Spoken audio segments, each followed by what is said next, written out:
नमस्कार दोस्तों, मेरा नाम कौशल है और आप देख रहे हैं के रिसर्च स्टूडियो। आज का यह वीडियो मैंने आपको एक नया पर्सपेक्टिव देने के लिए बनाया है ओबेसिटी के ख़िलाफ़, ओबेसिटी और हर तरह के लाइफस्टाइल डिजीज़ के ख़िलाफ़। आप देखोगे कि ओबेसिटी की वजह से, मोटापे की वजह से कई लोग जो हैं जिनको हार्ट अटैक की प्रॉब्लम्स आती है या फिर बीपी की प्रॉब्लम्स आती है या फिर हार्मोनल चेंजेस का प्रॉब्लम्स होता है, डायबिटीज़ का प्रॉब्लम होता है। इन सभी तरह के प्रॉब्लम्स को सॉल्व करने के लिए मैंने एक छोटा सा पर्सपेक्टिव आपको देने का सोचा इस वीडियो में, और आप देखोगे कि ये पर्सपेक्टिव आपके बहुत काम आने वाला है। यूजुअल आप नॉर्मली आप किसी से भी पूछो कि आपको यदि वेट लॉस करना है तो आप क्या करोगे, या तो कोई बोलेगा आपको कि योगा कर लो, कोई बोलेगा आपको फास्टिंग कर लो, कोई बोलेगा आपको डॉक्टर विश्वरूप राय चौधरी के जो फ्रूट्स वगैरह या फिर वेजिटेबल्स के माध्यम से जो वो वेट लॉस करने की बात कर रहे हैं या ओबेसिटी को ठीक करने की बात कर रहे हैं, उसके बारे में बात करेंगे।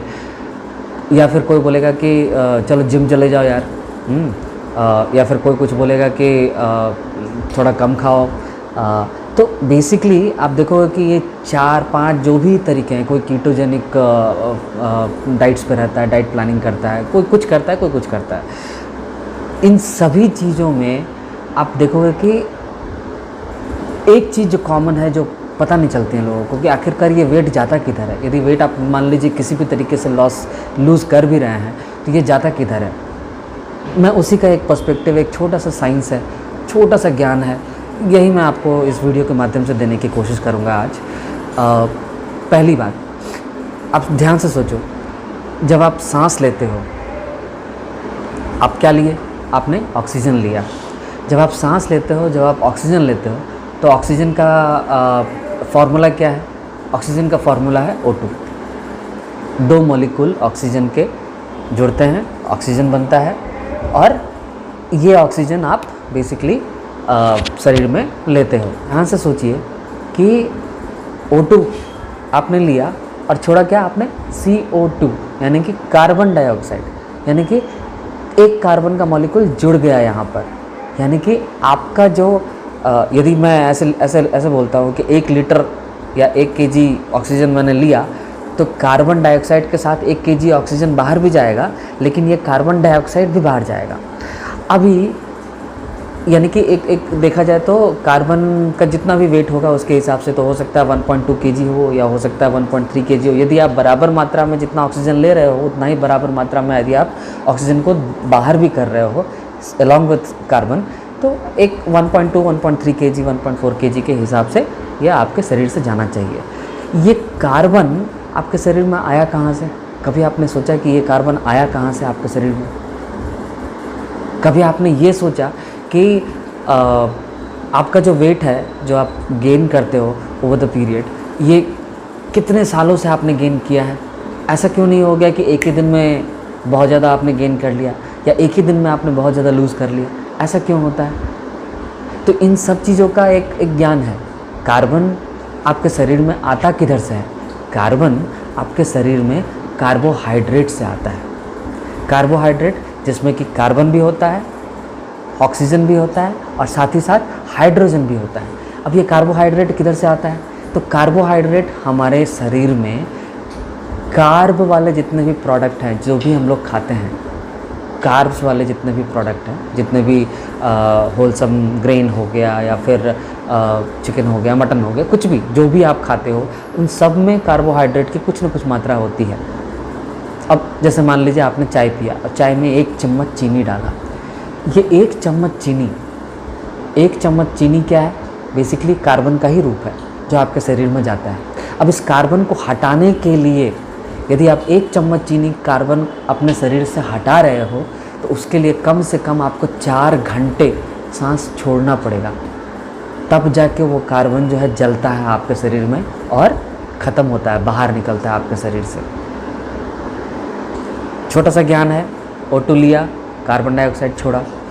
अभी हम ध्यान से सोचते हैं इस बात को, तो कार्बन जो है हमारे शरीर में यदि कम जाए, ध्यान से सोचिए इस बात को, यदि हमारे शरीर में कार्बन कम जाए तो हमें कम कार्बन छोड़ना पड़ेगा, और कम कार्बन का इंटेक करने के लिए आपको करना क्या है, चीनी कम करना पड़ेगा, या चीनी से रिलेटेड जितने भी प्रोडक्ट हैं, फॉर एग्जांपल आप बाहर गए जूस पिया, या बाहर गए कोल्ड ड्रिंक पिया, या बाहर गए आपने बर्गर खा लिया, या पेस्ट्री खा लिया, या कुछ भी जो भी आप खा रहे हो, आप ये हमेशा याद रखो कि इन सब मतलब और साथ ही साथ आप देखोगे कभी कभी लोग क्या करते हैं, बर्गर के साथ एक जूस का ये ले लेते हैं या फिर कोल्ड ड्रिंक ले लेते हैं।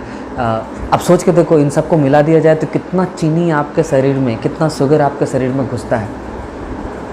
यदि इस कार्बन को कम करना है तो you have to cut down on your carbs, you have to cut down on your sugar, you have to cut down on your eating as well, क्योंकि जो आप राइस खाते हो, जो आप रोटी खाते हो, इन सब में भी कार्बोहाइड्रेट्स होते हैं, इन सब में भी कार्बन होता है।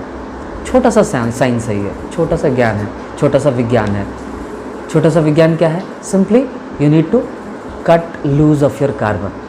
Now when you want to cut loose of your carbon, that means you need to eat less, either eat less or do fasting or whatever. तो ये एक तरीका हो गया। दूसरा तरीका योगा, जैसे आप बोलते हैं ना, योगा कर लिया या फिर एक्सरसाइज कर लिया, तो एक्सरसाइज करने के टाइम पे breathe more, obviously you have to breathe more. क्यों? क्योंकि जब आप ब्रीथ ज़्यादा करते हो तभी आपका ब्लड प्रेशर हाई होता है और तभी आप एक्सरसाइज कर पाते हो, तभी आप खेल पाते हो, तभी आप योगा कर पाते हो। सिंपल। जब आप योगा या एक्सरसाइज या कुछ भी ऐसी चीज़ें कर रहे हो या वॉकिंग कर रहे हो, कुछ भी ऐसी चीज़ें कर रहे हो, तो आपका जो शरीर का जो रेट है, जो पंपिंग का जो रेट है, हार्ट का जो पंपिंग का जो रेट है वो बढ़ जाता है, आपका ब्लड प्रेशर बढ़ जाता है, आप ज़्यादा सांस लेते हो, ज़्यादा ऑक्सीजन लेते हो और ज़्यादा मात्रा में कार्बन डाइऑक्साइड छोड़ते हो। सिंपल, बहुत ही सिंपल है। यानी कि आप एक्सरसाइज के माध्यम से कैसे अपने शरीर से वेट लूज़ करते हो? कार्बन डाइऑक्साइड छोड़ के। तो ये जो 3-4 पद्धतियाँ हैं, 3-4 तरीके हैं कि ज़्यादा एक्सरसाइज करना या योगा करना या कम खाना, कम खाने से कार्बन कम गया, सांस लेते रहना, यही 2-3 चीज़ें हैं जिसके थ्रू आप जो है अपने शरीर के वेट को कम कर सकते हैं, आपके ओबेसिटी को कम कर सकते हैं। और सिमिलरली यदि आपका वेट कम होता है तो आपका क्या होता है कि बीपी भी कंट्रोल रहता है, आपका डायबिटीज़ यानी कि शुगर आपके जो ब्लड में है वो भी कंट्रोल रहता है। और चूँकि ये दोनों कंट्रोल रहते हैं तो आपको किडनी की समस्या नहीं होगी, आपको हार्ट की समस्या नहीं होगी, आपको कैंसर का समस्या नहीं होगा। और मार्क माई वर्ड्स, न्यूट्रिएंट्स, जहाँ तक बहुत लोग बोलते हैं कि न्यूट्रिएंट्स का कमी हो गया, न्यूट्रिशन का कमी हो गया, न्यूट्रिशन जो है आप जो भी खाते हो उन सब में न्यूट्रिशन होता है। हमारे शरीर को यदि सारे न्यूट्रिशन मिला दिया जाए तो केवल 7 ग्राम एक दिन में, केवल 7 ग्राम का ही न्यूट्रिशन की ज़रूरत होती है, उससे ज़्यादा की नहीं। तो इसलिए आप जो प्रोटीन शेक पीने के लिए जाते हो बाहर, डोंट गो फॉर इट। आप जो हॉर्लिक्स या फिर क्या बोलते हैं उसको, बूस्ट या फिर पता नहीं क्या क्या, तो इन सब को आप जब पीते हो तो आप ध्यान में रखो कि ये सब चीज़ का ज़्यादा ज़रूरत नहीं है आपके शरीर को। आपके शरीर को केवल और केवल 3 मंत्र है, केवल और केवल 3 मंत्र है, केवल और केवल 3 ज्ञान है। पहला ईट लेस, दूसरा ब्रीद मोर और तीसरा walk more, move more. Eat less, walk more and breathe more. बस इतना ही करना है। और इन तीनों को करने के लिए आपको जो तरीका लगाना है, ईटलेस, यदि ईटलेस के लिए फास्टिंग करना है, नहीं करना है, या फिर 16 आवर्स का इंटरमिटेंट फास्टिंग रखना है या कीटोजेनिक फास्ट करना है, जो करना है कीजिए, लेकिन eat less and then walk more and then breathe more, move more and then breathe more. इसी के साथ मैं ये वीडियो यहीं ख़त्म करना चाहूँगा। आपको यदि ये वीडियो अच्छा लगता है तो सब्सक्राइब कीजिए, लाइक कीजिए, शेयर कीजिए लोगों के साथ। धन्यवाद।